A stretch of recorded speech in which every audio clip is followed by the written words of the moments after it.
Olá, galerinha. Preparado para estudar filosofia? Então vem comigo. Como foi dito no vídeo anterior, nós vamos dar continuidade a essa série de vídeos falando sobre a filosofia antiga, tá? E o primeiro passo que vamos dar agora dentro da filosofia antiga são os filósofos da natureza. Lembrando que o termo filósofos da natureza diz respeito a uma subdivisão que existe dentro da filosofia antiga. A história da filosofia, ela acaba sendo dividida em quatro grandes pontos: filosofia antiga, filosofia medieval, filosofia moderna e filosofia contemporânea. Na filosofia antiga, nós possuímos algumas subdivisões, que são filósofos da natureza, filosofia clássica e escolas helenísticas. Porém, esses nomes podem ser encontrados de outra forma, tomando como base o pensador Sócrates, o grande Sócrates, que acaba se tornando um personagem marcante na história da filosofia antiga, e por causa disso, às vezes, você pode encontrar com o nome de pré-socráticos, socráticos e pós-socráticos. Tudo certo? Então vamos lá. Como já havia mencionado no vídeo anterior, os filósofos da natureza, eles acabam se debruçando sobre um ponto específico: a busca do elemento primordial, que eles chamavam de arqué. E onde eles procuravam esse elemento primordial? Eles buscavam esse elemento na physis, que se traduz em português por natureza. Daí também que vem o nome de uma das disciplinas que a gente muito conhece, que é a física. Tudo bem? Vamos lá.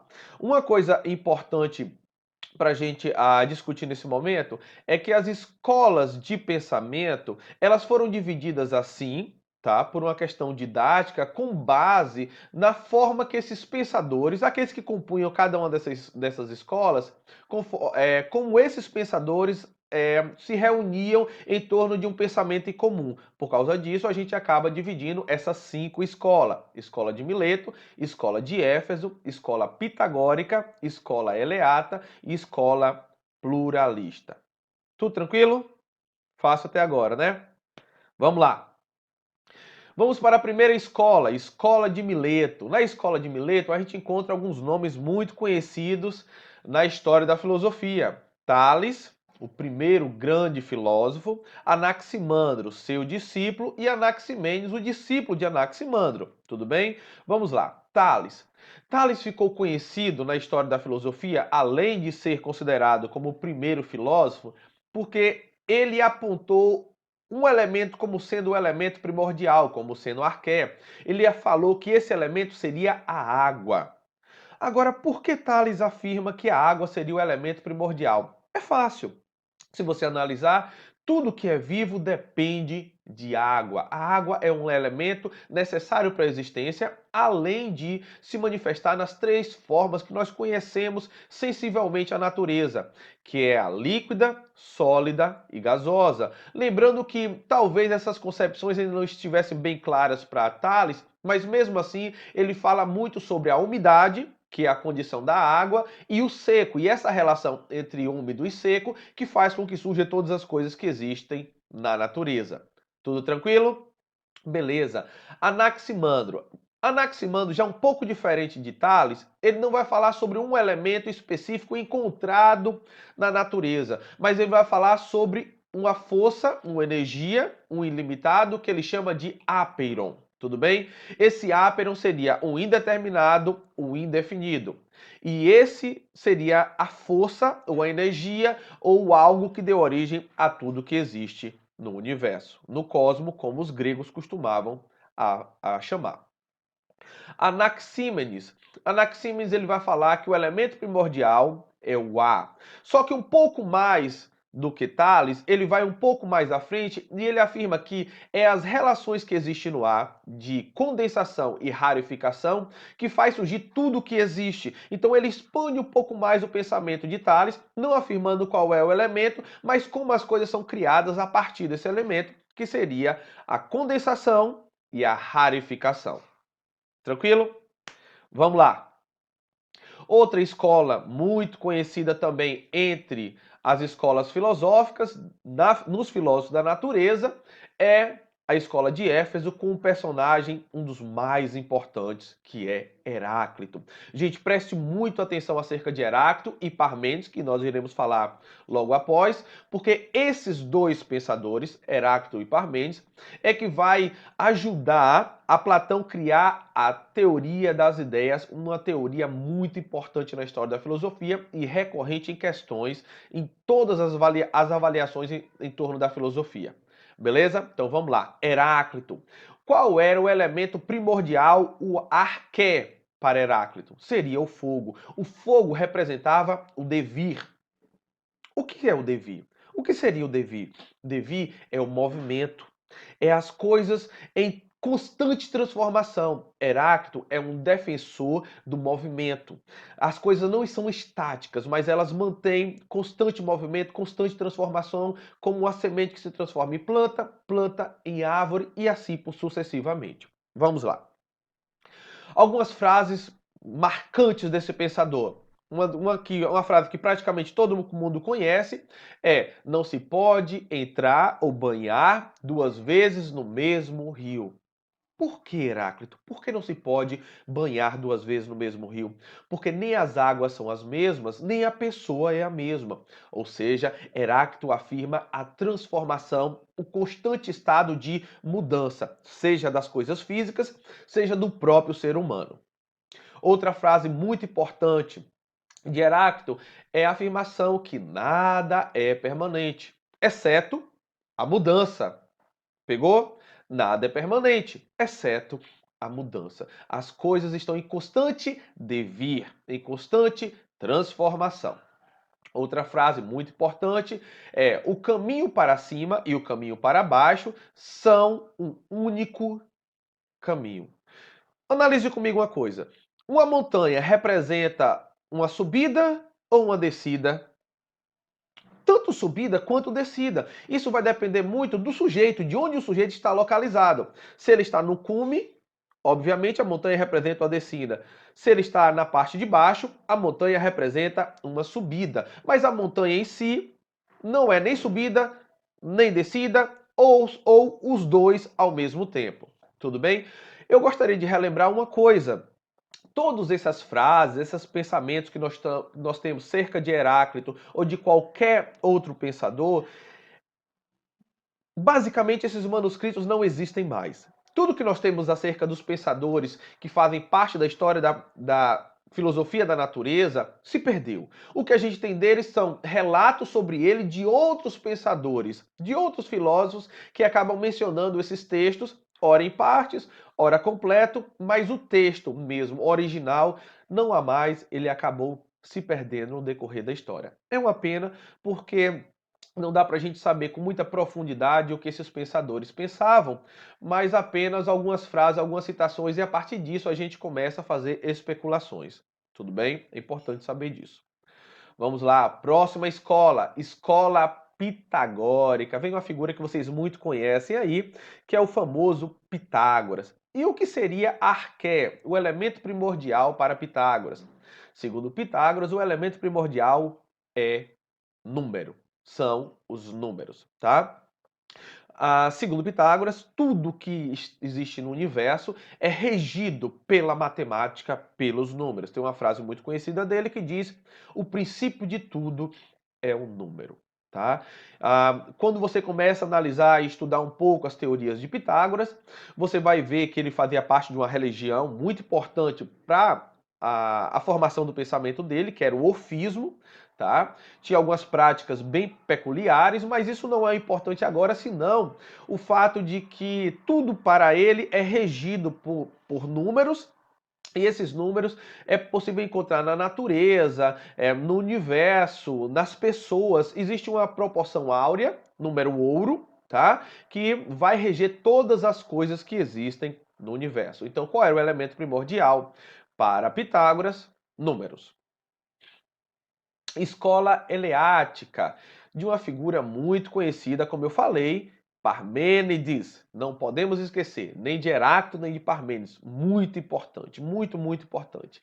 Mas temos também o discípulo de Parmênides, que é Zenão. Vamos ver um pouco sobre o pensamento deles. Parmênides ele vai afirmar a existência do ser. O que é o ser de Parmênides? É o imutável, é o único, é o imóvel, é o perfeito, tá? E Zenão, o que é o elemento primordial para Zenão? Ou melhor dizendo, qual seria a arqué? O fundamento para Zenão é a imobilidade. Zenão vai negar qualquer que seja o movimento. Existe uma teoria, ou melhor, um paradoxo apresentado por Zenão muito interessante que tenta provar a imobilidade das coisas. Ele diz o seguinte: se você desloca de um ponto A para o ponto B, necessariamente você vai ter que percorrer a metade do caminho, ou seja, um meio do caminho. Mas antes de percorrer a metade do caminho, você precisa percorrer um quarto do caminho. E antes de você percorrer um quarto do caminho, você precisa percorrer um oitavo do caminho. E antes de percorrer um oitavo, um 16. Antes de um 16, um 32. Antes de um 32, um 64, um 128 e assim sucessivamente. De forma que Zenão afirma que não existe um movimento, porque existe uma quantidade infinita de números antes de começar a propor esse primeiro movimento, expresso através da metáfora de Aquiles e a tartaruga, que é bem conhecida. Vocês podem pesquisar, que vocês vão achar ela muito interessante.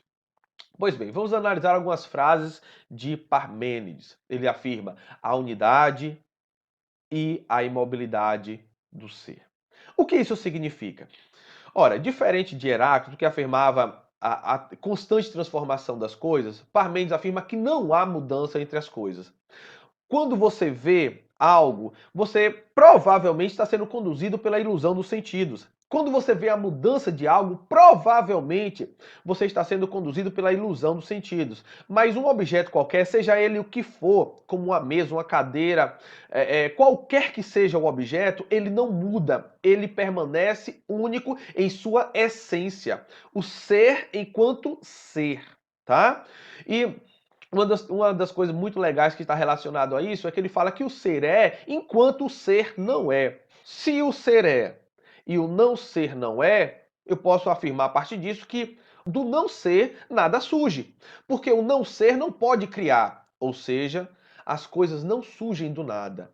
Para que haja alguma coisa, é necessário que exista coisas prévias que anteceda a existência dessa mesma coisa. Porque o ser é, ou seja, interessante é que até afirmar que para existir algo é necessário que haja prévio, já entra um pouco em conflito com a teoria de Parmênides, porque ele afirma que não existe nem passado, nem futuro, existe apenas o presente, porque as coisas não mudam, as coisas sempre são. E quando a gente afirma o passado ou o futuro, nós estamos falando sobre um processo de transformação, de mudança. No entanto, para Parmênides, as coisas sempre permanecem do jeito que são. Ou seja, a coisa é o que é e sempre foi e sempre será o que é, porque não existe mudança. E eu não posso admitir a existência de uma coisa a partir de nada, porque o nada, nada produz. O ser é e o não ser não é. Vamos ver uma outra frase dele. O ser é uno, eterno, não gerado e imutável, como nós acabamos de afirmar.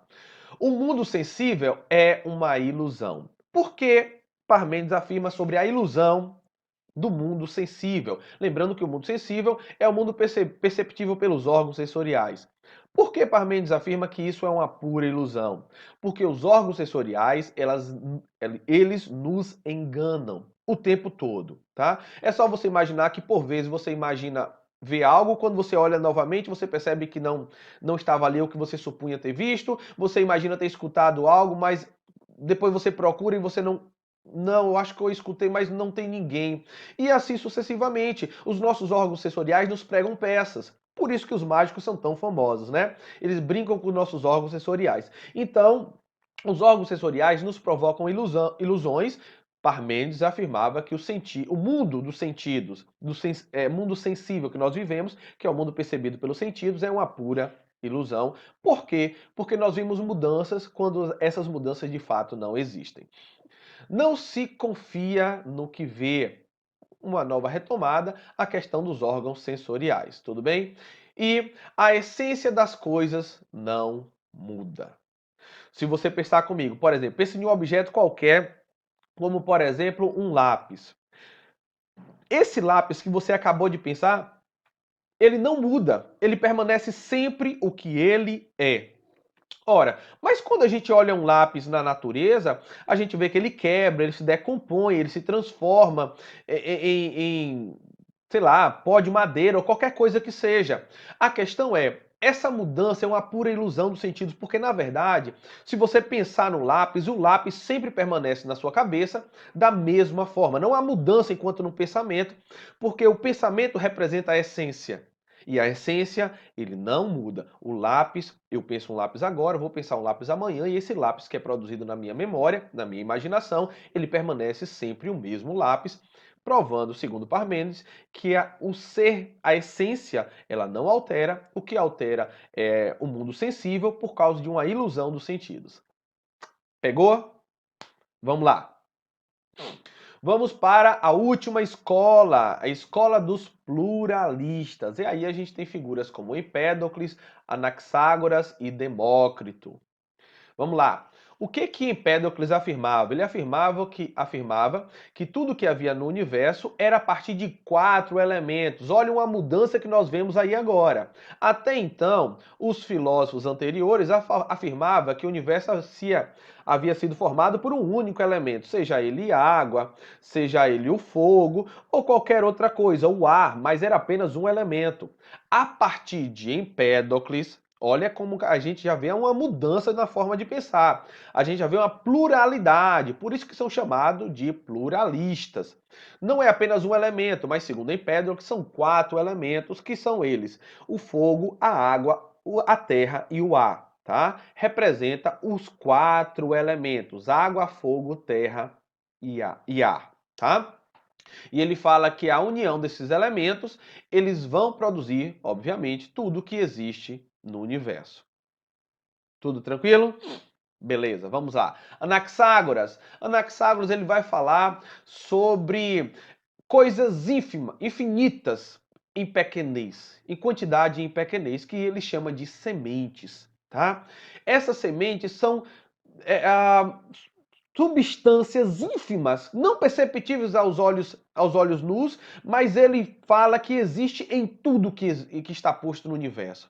Essa semente constitui tudo que está posto no universo. Olha que a gente já vê apontando aí para a existência de um possível átomo, de um algo indivisível em pequenez. Tudo bem? Mas claro que essa ideia ela vai tomar corpo, né? Na partir de Demócrito. Vamos lá ver Demócrito. Demócrito já vai afirmar o átomo. Ora, Anaxágoras afirma a semente, como sendo coisas infinitas em pequenez e em quantidade, tá? O pequeno era infinito. Mas olha, observe agora com Demócrito. Demócrito vai falar do átomo. Lembrando que átomo é uma palavra grega, tá? Átomo significa indivisível e parte do pressuposto do seguinte: você pega algo e você divide, e você divide, e você divide, e você vai dividindo, dividindo, dividindo, dividindo, até chegar a um ponto que não é mais possível de dividir. Esse algo que não é mais possível dividir, ele é o átomo e ele que compõe todas as coisas que existem. Claro que não é como nós entendemos átomos na atualidade, obviamente, mas aí já apontava sobre esse algo, essa partícula, esse ser que é considerado como indivisível. Tá vendo aí? Os filósofos dando origem às nossas ciências como nós temos hoje. Beleza. Gente, vamos responder umas questões aqui, tá? Para fixar a nossa compreensão. Enem 2018, lembrando que eu gosto muito de pegar as questões do Enem, porque na maioria das vezes é um modelo de avaliação que nós utilizamos para ingressar nas universidades. Então eu gosto muito de trabalhar com a metodologia do Enem, porque por muito fazer a gente acaba aprendendo a lidar com essa banca, como normalmente as questões são formuladas e são apresentadas. Então quanto mais a gente vai fazendo, mais a gente se acostuma, a gente vai entendendo a lógica que é utilizada. Por isso eu estou pegando sempre as questões do Enem, se você observar nos últimos vídeos, sempre são questões do Enem. Vamos lá. Enem 2018. Demócrito julga que a natureza das coisas eternas são pequenas substâncias infinitas, em grande número, e julga que as substâncias são tão pequenas que fogem à nossa percepção, e lhes são inerentes formas de todas as espécies, figuras de todas as espécies e diferenças em grandeza. Destas, então, engendraram-se e combinaram-se todos os volumes visíveis e perceptíveis. Vamos lá ver o que o comando da questão pede. A Demócrito atribui-se a origem do conceito de, vamos lá, letra A, porção mínima da matéria, o átomo. Gente, acabamos de ver isso, ficou muito fácil, né? Vamos lá, letra B, para a gente entender por que não são as outras alternativas. Letra B, princípio móvel do universo, a arqué. Lembrando que quem fala sobre a mobilidade do ser é Heráclito, e Heráclito fala que o elemento primordial é o fogo, porque o fogo ou o devir simboliza o movimento, tudo bem? Letra C, qualidade única dos seres, a essência. Quem fala sobre a essência, qualidade única do ser, vai ser Parmênides, tá? Lembrem disso. Letra D, quantidade variante da massa, o corpus. Gente, essa alternativa aqui não tem nada a ver, tá? Colocou ela de maneira aleatória. Letra E, substrato constitutivo dos elementos da physis. Não é essa, obviamente, também a alternativa, sendo a alternativa certa a letra A. Beleza? Essa estava fácil, né? Vamos para a próxima. Deixa eu sair aqui da tela para vocês poderem enxergar melhor. Enem 2016. O fragmento B91. Não se pode banhar duas vezes no mesmo rio, nem substância mortal alcançar duas vezes a mesma condição, mas pela intensidade e rapidez da mudança, dispersa e de novo reúne. Texto de Heráclito. Texto 2, vamos lá. São muitos os sinais de que o ser é ingênito e indestrutível, pois é compacto, inabalável e sem fim. Não foi nem será, pois é agora em todo homogêneo, uno, contínuo. Como poderia o que é perecer? Como poderia gerar-se? Texto de Parmênides, e a gente sabe que Heráclito e Parmênides têm pensamento contrário, né? Porque um afirma o movimento, o outro a imobilidade do ser. Vamos ver o que o comando da questão pede. Os fragmentos do pensamento pré-socrático expõem uma oposição que se insere no campo das. Vamos lá, gente. Alternativa A. Investigações do pensamento sistemático? Não, tá? Não se trata de investigação do pensamento sistemático. Não é uma coisa no que diz respeito ao pensamento. A filosofia só vai se voltar para o pensamento a partir de Sócrates. Antes disso, todos os filósofos se preocupavam com a physis, ou seja, com a natureza. Se você observar todos que nós falamos até agora, todos afirmavam coisas concernentes à natureza e não o pensamento humano. O pensamento humano só vai surgir lá com Sócrates. Pelo menos a discussão em relação ao pensamento humano, tá? Letra B. Preocupações do período mitológico. Não, a gente sabe que os filósofos da natureza romperam com o pensamento mitológico, né? Ou, pelo menos, procuraram novas formas de entender a realidade. Letra C. Discussões de base ontológica. Olha, esse daqui tá legal, tá? Por quê? Porque a ontologia é a discussão acerca da essência das coisas, a relação do ser e dos entes. E o que são os entes? É o ser que veio a existir, que veio tomar a existência. E essa discussão entre o ser e o ente diz respeito à ontologia. Tanto Heráclito, quando ele fala sobre a mobilidade do ser, quanto Parmênides, que é a imobilidade do ser, isso diz respeito a uma discussão ontológica. É a ontologia que vai discutir a questão do ser e da essência. Letra D. Habilidade da retórica sofística. O sofismo só vai surgir lá com Sócrates, no período da filosofia clássica. Letra E, verdades do mundo sensível. Gente, a questão do mundo sensível poderia até ser aplicada a Heráclito, mas nunca aplicada a Parmênides, porque Parmênides afirma que não existe verdade no mundo sensível, pelo contrário, apenas engano, fazendo então com que a letra certa seja a letra C. Discussões de base ontológica. Gente, eu espero que vocês tenham aprendido, tá, acerca dos filósofos da natureza com esse vídeo. Eu peço para que vocês curtam o nosso vídeo, se inscrevam no nosso canal e eu vou estar lançando outros vídeos acerca da continuação dessa série, que é os filósofos da antiguidade, perpassando lá Os primeiros, que são os filósofos da natureza, que foi esse vídeo, depois a filosofia clássica, com Sócrates, Platão, Aristóteles, os sofistas, depois as escolas helenísticas, para a gente fechar esse conjunto, tá, da filosofia antiga. Então acompanhe aqui o nosso canal, vai vendo a série de vídeos que nós vamos colocar acerca de filosofia antiga e quer aprender filosofia? Chega com a gente, tá? Tchau, tchau.